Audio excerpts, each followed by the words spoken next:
Mencegah terulangnya kasus penculikan anak, pemerintah Provinsi Sulawesi Selatan akan memperketat pengawasan di ruang publik. Selain kamera pemantau atau CCTV, petugas keamanan juga akan berjaga di tempat umum. Kasus penculikan Bilkis, anak usia 4 tahun di Kota Makassar, Sulawesi Selatan menjadi perhatian semua pihak, termasuk pemerintah daerah. Untuk mencegah kasus serupa kembali terulang, pemerintah Provinsi Sulawesi Selatan akan memperketat pengawasan di ruang publik dengan menambah kamera pemantau atau CCTV.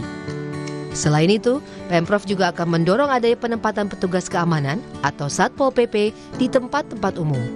Alhamdulillah anaknya selamat tanpa ada intimidasi, tanpa ada kekerasan. Tapi lalu kemudian tentu kita harus lebih aware lagi agar kejadian ini tidak kejadian dua kali. Seperti misalnya di tempat-tempat public area sebenarnya sudah ada CCTV, ada WiFi, ada ini untuk memudahkan. Kenapa disiapkan itu biar untuk bisa memantau dan memudahkan, dan kedepannya mungkin di tempat-tempat umum harus ada minimal security ataupun satpol ya. Selain memperketat pengawasan di ruang publik, pemerintah melalui Dinas Pemberdayaan Perempuan dan Anak Kota Makassar juga mengimbau masyarakat atau orang tua untuk meningkatkan pengawasan kepada anak-anak mereka ketika berada di ruang publik maupun di keramaian. Arif Tirtana, Kompas TV, Makassar, Sulawesi Selatan. Lalu apa saja yang harus diwaspadai orang tua terhadap maraknya peristiwa penculikan anak yang mengarah pada perdagangan anak? Kami akan membahasnya bersama Komisioner Komisi Perlindungan Anak Indonesia atau KPAI, Jasra Putra. Selamat siang Mas Jasra. Mas Jasra, sebelum kita membahas soal kasus penculikan anak, kami ingin tahu dulu apa data yang dimiliki oleh KPAI soal penculikan anak.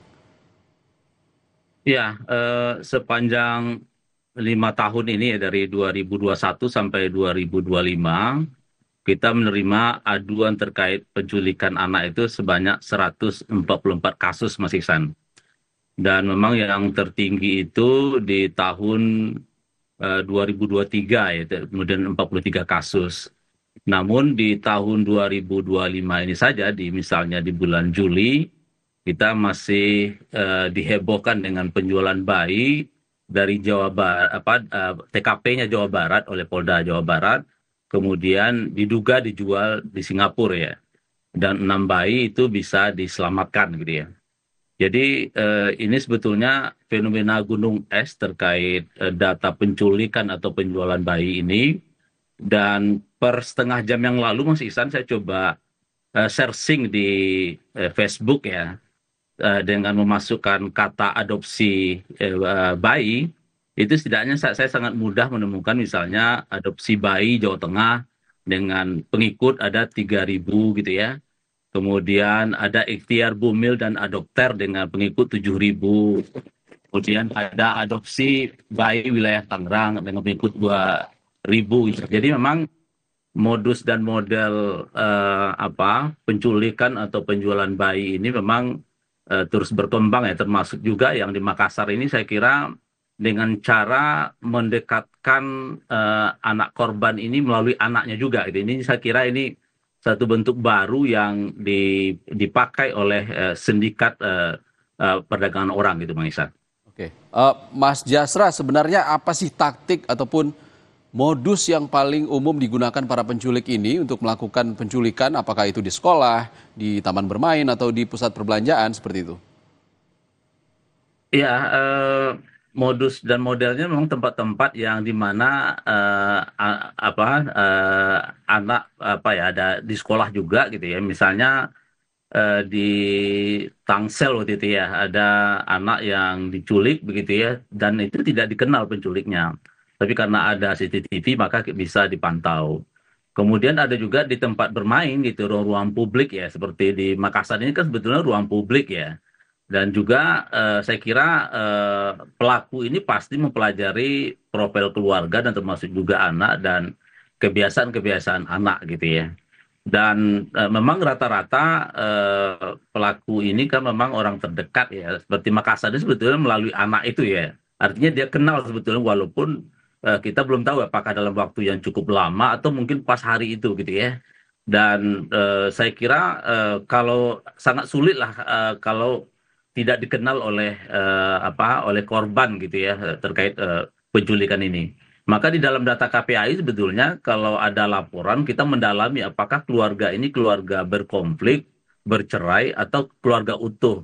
Nah, kalau keluarga utuh ya berarti yang seperti itu terjadi di Makassar. Tapi ada juga kasus-kasus yang masuk ke KPAI itu misalnya penculiknya adalah bapaknya atau keluarga bapaknya atau sebaliknya Oke. keluarga ibunya gitu Mas Isan. Oke, Mas Jasra, pola usia dari data KPAI, pola usia balita yang menjadi target itu seperti apa sih sebenarnya? Ya, jadi dari 144 kasus penculikan ini kita bagi dua ya. Kalau terkait adopsi atau adopsi ilegal ya, melalui media sosial atau melalui lembaga kesejahteraan sosial asuhan anak yang ilegal gitu, itu biasanya usia-usia 5 tahun ke bawah atau balita gitu ya. Tapi kalau terkait prostitusi anak, eksploitasi seksual anak itu usia-usia remaja ya, 10 tahun ke atas gitu ya. Jadi memang ini polanya berbeda gitu. Kalau eksploitasi seksual anak ini kan misalnya ada juga soal motif ekonomi, kemudian ada juga di jaring melalui media sosial gitu ya. Ada juga iming-iming pekerjaan gitu, taunya dimasukkan ke tempat-tempat yang membahayakan berbagai anak, termasuk juga eksploitasi seksual. Namun yang balita ini ini melalui media sosial juga, tapi kadangkala pelaku atau sindikat ini mulai men-tracing dari bumil gitu ya. Jadi ibu hamil itu dipelajari, kemudian ada tawaran untuk memfasilitasi kelahiran gitu ya. Ada juga diiming-imingi kalau memang tidak mampu mengasuh, nanti ada yang mengadopsi gitu ya, yang akan merawat dan dijanjikan dan seterusnya gitu ya. Jadi ini dua pola yang terus berulang, Mas Isan, yang saya kira tentu upaya-upaya pencegahan harus diperkuat ya. Oke. Terutama bagaimana memastikan pemahaman keluarga terkait adopsi ini. Karena kan adopsi ini kan sudah ada peraturan ya, ada PP 44 tahun 2017, sudah ada Undang-Undang Perlindungan Anak, gitu, ya, dan itu ada tahapan-tahapannya. Jadi kadangkala sindikat ini mengelabui gitu keluarga ibu hamil atau melihat kerentanan lah gitu ya. Karena soal kemiskinan atau tidak mampu merawat, maka dia mengiming-iming dengan adopsi legal itu, Mas. Iya. Untuk mencegahnya, Mas Jasra, para orang tua ini perlu tahu bagaimana cara untuk mengajarkan anaknya, terlebih pada usia balita 2 hingga 5 tahun yang menjadi sasaran utama soal penculikan anak. Bagaimana mengajarkan anak untuk mengenal bahwa orang asing yang tengah mendekatinya itu berbahaya, strangers, danger stranger seperti itu. Bagaimana? Ya, saya kira usia balita ya sesuai dengan periode usianya tentu harus diajarkan lingkungan terdekat anak. Keluarga besar itu siapa saja, keluarga yang inti itu siapa saja. Termasuk juga kalau memang sudah masuk ke PAUD gitu ya atau TK itu juga diajarkan siapa saja guru-guru yang ada lingkungan. Jika ada penjemputan itu siapa gitu ya, dan juga dikomunikasikan juga kepada sekolah terkait penjemputan itu. Itu satu hal. Kemudian yang kedua, tentu diajarkan juga ke anak untuk tidak percaya atau dekat dengan orang yang tidak kita kenal gitu ya. Siapapun itu gitu ya. Jadi tetap ditanamkan dan diberikan contoh-contoh betapa bahayanya kalau orang yang tidak dikenal lalu akrab dan seterusnya. Tapi ini tidak mudah ya karena usia anak balita itu kan usia anak yang mudah dipengaruhi secara psikologis gitu ya. Sudah diiming-imingi dan bahkan bisa diintimidasi juga kalau memang tidak ada pengawasan yang langsung gitu ya atau ada kerentanan itu gitu ya. Nah, yang ketiga saya kira tentu kalau memang terutama lingkungan-lingkungan kota atau taman-taman publik gitu ya, saya kira harus ada penjaga yang bisa memantau secara CCTV. Kalau Jakarta itu kan tersedia ya di RPTRA itu tersedia pengelolanya, kemudian tersedia penjaga dan termasuk juga CCTV yang bisa memantau itu. Dan jangan lupa juga biasanya kan lingkungan-lingkungan padat ini kan ini ada kerentanan gitu ya. Mungkin karena asik bermain gitu ya, kemudian keluarga juga asik juga bermain juga, pada akhirnya anak terabaikan. Jadi saling kenal di lingkungan warga itu penting juga, biar kita saling menjaga gitu, saling mengingatkan, karena kita tidak tahu ya dari kalau taman publik itu kan terbuka aksesnya siapapun gitu ya.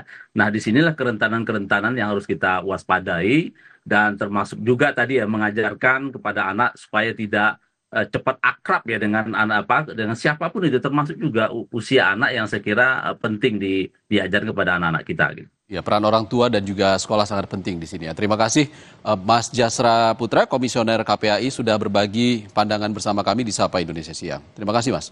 Terima kasih Mas Isan. Ya.